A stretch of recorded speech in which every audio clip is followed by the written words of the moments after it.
When Sergeant Caleb Rourke signed the final data pad, he didn't read the fine print. That was his first mistake. The document was labeled Interspecies Cooperative Initiative, Phase 3. Caleb assumed it was another joint ops program, maybe shared drills with the Virexian tacticians or escort duty for the soft-bodied Lume diplomats. He'd done those before. Awkward, tense, but manageable. What he didn't expect was the word companion. The offer came 3 days later, delivered by a pristine hologram in the barracks of Forward Station Halcyon, a steel and glass outpost hanging above a red dwarf star. Sergeant Caleb Rourke, the hologram intoned, its voice neutral and sexless. By unanimous decision of the Galactic Council, you have been selected for bonded assignment. Caleb paused mid-clean of his rifle. Bonded assignment? Yes. You will be paired with a non-human companion for an indefinite operational duration. Caleb frowned. Like a liaison? No. Like a partner. The word landed heavy. Caleb had spent 15 years as a soldier in the United Terran Forces. He'd fought pirates, rogue AIs, and once held a trench against crystalline entities that screamed when they died. He'd lost friends. He'd learned to rely on himself because relying on others usually got them killed. A partner wasn't just inconvenient. It was dangerous. I didn't request this, Caleb said. You were recommended, the hologram replied. Psychological resilience. Combat adaptability.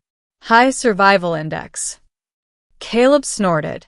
So I'm the guinea pig. In essence, yes. Before Caleb could protest further, the hologram dissolved.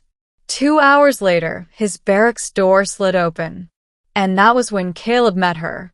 She stood just over 6 feet tall, slender but unmistakably powerful.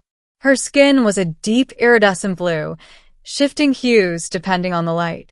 Bioluminescent markings traced elegant patterns along her arms and neck, pulsing faintly. Her eyes, large, silver, and reflective, fixed on Caleb with unnerving intensity. She wore no armor, no visible weapons, only a thin metallic band around her left wrist, humming softly. I am Cathis, she said. Her voice was melodic, layered, as if harmonized with itself. I've been assigned to you. Caleb stood slowly, hand instinctively hovering near his sidearm. You don't look like a soldier. I am not, Cathis replied. I am a symbiotic vanguard. Caleb blinked. A what? A living tactical augmentation, she said calmly. I enhance the survivability of my bonded partner. Caleb's jaw tightened. You're telling me your equipment. Her markings flickered. I am telling you I am alive. And that our survival probabilities increase by 47% if you stop viewing me as disposable. That shut him up. The briefing clarified things, uncomfortably so. Cathis's species, the aerolith, were rare and highly specialized. They formed deep, neural bonds with other beings, sharing sensory data, emotional regulation, and, if necessary, biological support. In exchange, the bonded partner provided protection and agency. Caleb didn't like the idea of someone in his head. He liked it even less when the bond activated. The moment the wristband synced with his neural implant, the world sharpened. Colors deepened. Sounds separated into layers. His own heartbeat became a steady rhythm rather than a frantic thud. And then he felt her, not as a voice, but as a presence, warm, steady, curious. Your anxiety is elevated. Her thoughts brushed against his. I can dampen it if you wish. No, Caleb muttered. I need my edge. Understood. Their first mission together came too soon. A remote mining colony on the fringe had gone dark.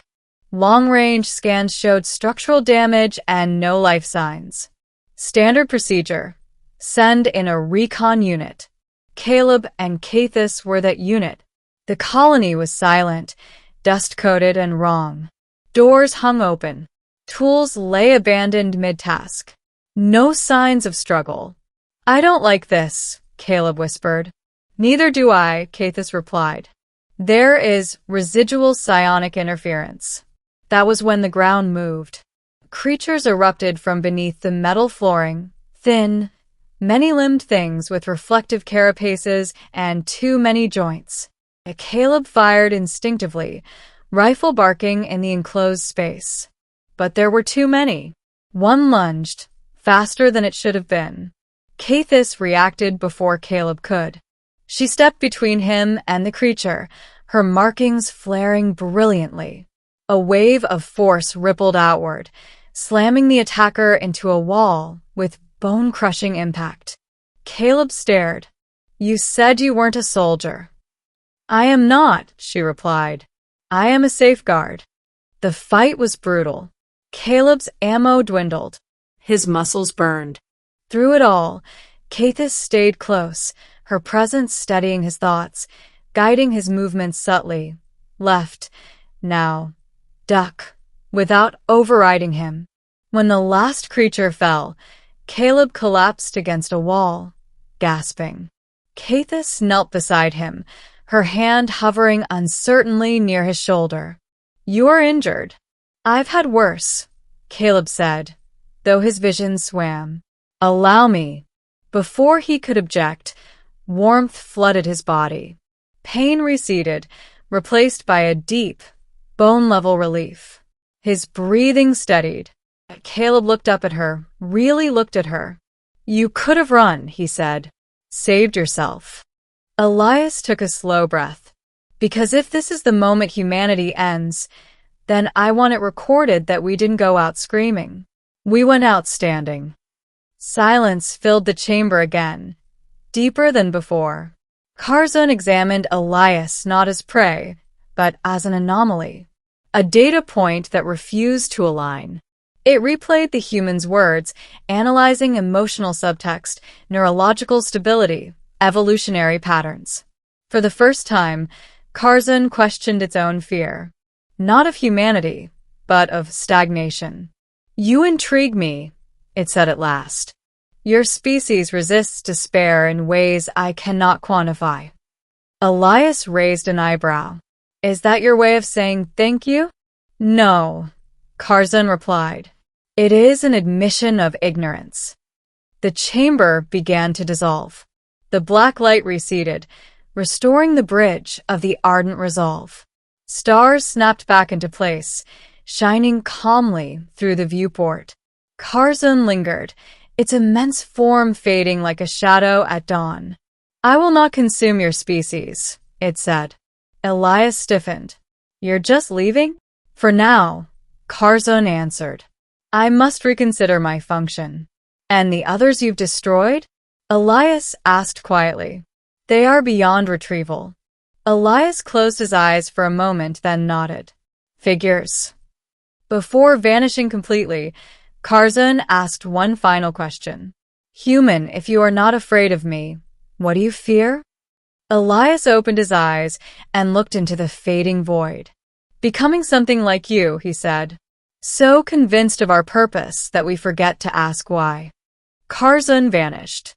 The ardent resolve lurched forward as systems rebooted. One by one, crew members reappeared on the bridge, confused but unharmed. Alarms quieted. The universe resumed as if nothing had happened. Elias returned to his chair, heart still steady. Across the galaxy, ancient sensors registered an unprecedented event. Curzon had changed course. Worlds that were once marked for erasure remained untouched. Civilizations continued to grow, unaware that their survival hinged on a single conversation between a tired human and a cosmic destroyer. And for the first time in its endless existence, the most feared alien in the galaxy carried a new concept within its vast, alien mind. Not fear, but doubt. Her silver eyes softened. "That is not how bonding works." Back on Halcyon, the debrief was tense. The creatures were identified as nullworms, psionic predators that fed on cognitive activity. Colonists never stood a chance. Caleb was cleared for medical leave. Cathis wasn't. They're going to reassign you, Caleb realized as officials discussed data projections around them.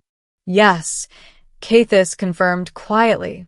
My effectiveness is proven. Caleb felt something twist in his chest. You don't want that. I do not, she admitted. Bond dissolution is painful.